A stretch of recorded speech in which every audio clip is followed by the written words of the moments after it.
Mambo vipi? This is Konde Boy Jeshi, the CEO of Konde Gang. Niko hapa kwa address hili jambo linalohusu mdogo wangu Chinga. Kwanza kabisa nikiri kwamba mdogo wangu alinitumia message na kuniomba kwamba anataka kutoka kwenye label akawa independent artist. Nami nilimjibu straight kwamba mdogo wangu, wish all the best. I got you back all the time as usual. Kachini na viongozi wa Konde Gang, video contacts, mfanolize, muone mnafanyaje. Contract inasema endapo atataka ku-terminate na ku-own master, kununua ku-own master. Nikisema master namaanisha catalog, the whole entire catalog. Nyimbo zote hata zile ambazo amezifanya mimi ili ziwe za kwake lifetime. Hizo zinaingiza pesa kwake lifetime. Inatokea alipie kuzinunua hicho kiasi cha pesa kilichotajwa kwenye mkataba ambao mdogo wangu alisign 4 years ago na kampuni ya Konde Music. Hayo ndio ilikuwa ni mazungumzo na lakini sijui nini kimetokea kwake baadaye. Akaja kusema kwenye social media kwamba nimemdai kiasi cha bilioni 1. Nikiri kwamba sijamdai kiasi cha bilioni 1 na nisingependa pesa yangu tena ije kunichafua mwenyewe. I did my best. I wish him all the best.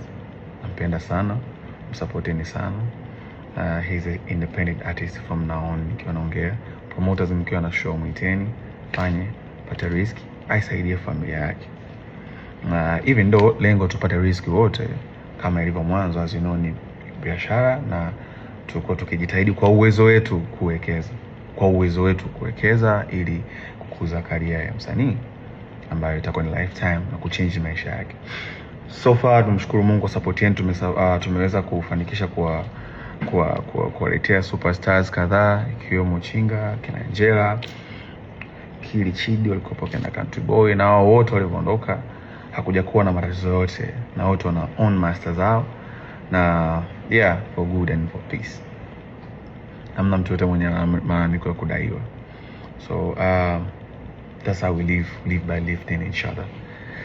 Lakini pia speaking of BASATA, nilipata mwito na niliomba management yangu niwakilishe, nataka kujua issue ni nini, kwa sababu sikutegemea, na kwa sababu mazungumzo alizungumza naye na bwana Chinga, sikutegemea kama angeweza kufika BASATA baada ya sana usuluhisho.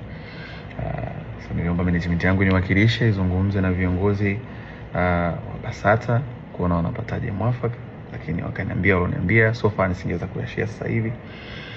Mimi sikuona haja ya kusuluhisha na mdogo wangu au msanii ambaye nimemtengeneza mimi mwenyewe. Sikuona hiyo haja ya kutengeneza kadhia, sikuona hiyo haja ya kutengeneza sintofahamu na mitaharuka. So as I said, my decision was aende akafanya muziki wake na make sure mnamsupport pia. Na mwisho kama sikosei, speaking na kauli yake ya kusema kwamba nilikuwa nimemuita chumbani, nilikuwa sijui nimemwambia mtoe mama yake mzazi.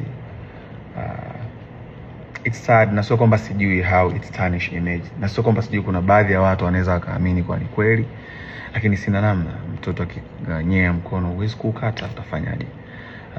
First, nimemwachia Mungu. Second, nimemsamehe. Na mwisho namwombea. Mimi sihitaji msamaha wote kutoka kwake. Kiona kuna tija sawa, akiona kama kuna haja ya kuomba msamaha watu walosikia maneno hayo ni sawa, lakini pia anastahili kuomba msamaha zaidi ni Mwenyezi Mungu. Kwa ikimpendeza basi kwa wakati wake inshallah aseme sana, aongee na Mungu wake kwa moyo wake wa dhati kabisa.